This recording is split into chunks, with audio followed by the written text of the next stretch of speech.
Une maison lugubre, des parents monstrueux, mais surtout des indices dissimulés ça et là, qui nous plongent dans une histoire bien plus profonde et peut-être bien plus effrayante, qu'on ne pourrait jamais imaginer à première vue. Les éléments s'entrelacent, chaque pièce, chaque objet semble receler des secrets inavoués. Et pourtant, plus on gratte, plus l'histoire semble se tordre sous nos yeux. Laissez-vous guider dans l'obscurité. Et si Bad Parenting était bien plus qu'un simple jeu de survie horrifique, qu'il ne se contentait pas de jouer avec nos nerfs, mais qu'il touchait à des réalités bien plus terrifiantes. Et si derrière cette façade de terreur enfantine se cachaient des secrets plus sombres encore, enfouis dans les tréfonds de la maison et de la psyché humaine, attendant d'être découverts par ceux assez courageux pour les affronter. Avant de plonger dans nos théories, prenons un moment pour revenir sur l'essentiel. Pour ceux qui n'ont jamais exploré cet univers angoissant, voici un petit résumé de ce que cache ce jeu déroutant. Dans Bad Parenting, vous incarnez un enfant, seul et perdu, dans une maison vaste et tordue. Mais attention, ce n'est pas n'importe quelle maison. C'est un véritable labyrinthe vivant, dont les murs semblent se déplacer et les ombres s'alimenter de terreur. Vos parents, jadis figures d'autorité, ont été transformés en créatures cauchemardesques, grotesques, et ils vous traquent sans relâche, vous forçant à fuir sans cesse. Mais le jeu ne se limite pas à une simple question de survie. Chaque recoin, chaque objet, chaque détail, chaque bruit suspect que vous entendez dans l'obscurité devient un indice. Une pièce du puzzle plus grand, une histoire se tisse, mais elle soulève autant de questions qu'elle n'en résout. Des questions auxquelles on va essayer de répondre, avec 3 théories principales qui pourraient bien expliquer les mystères profonds de Bad Parenting.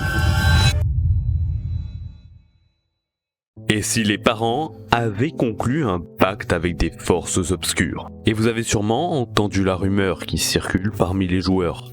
La maison aurait été bâtie sur un lieu maudit, comme un ancien cimetière ou un sanctuaire profané, imprégné de forces qu'on ne peut comprendre.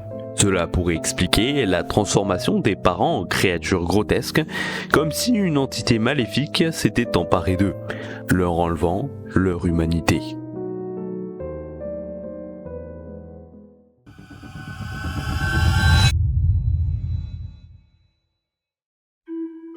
Une autre hypothèse, peut-être plus terre à terre mais non moins terrifiante, est si les parents étaient les sujets d'une expérience scientifique qui a dérapé de manière catastrophique. Ces fioles étranges, des seringues usagées et des notes abandonnées qui parlent de mutations et de sujets d'expérience. Les signes sont là, plus flagrants qu'on ne pourrait le croire. Et cette pièce secrète, cachée dans le sous-sol, qui ressemble à un laboratoire improvisé. Peut-être que les parents ont été les cobayes d'une expérience qui a échappé à tout contrôle et les a changés à jamais. Mais que se passait-il dans ce laboratoire? Quel genre de sciences déviantes ont-ils pratiqué? Ou alors, et si l'enfant lui-même avait été ciblé de ces expériences? Cela expliquerait pourquoi il semble être le seul normal dans ce monde déformé. Une sorte de survivant dans un monde devenu fou.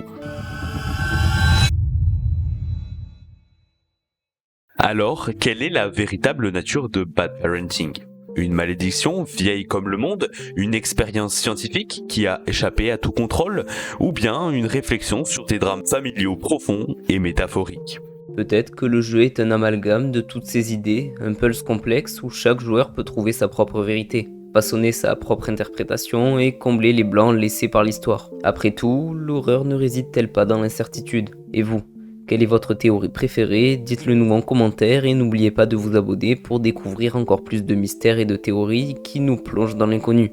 A très bientôt, c'était les deux randoms.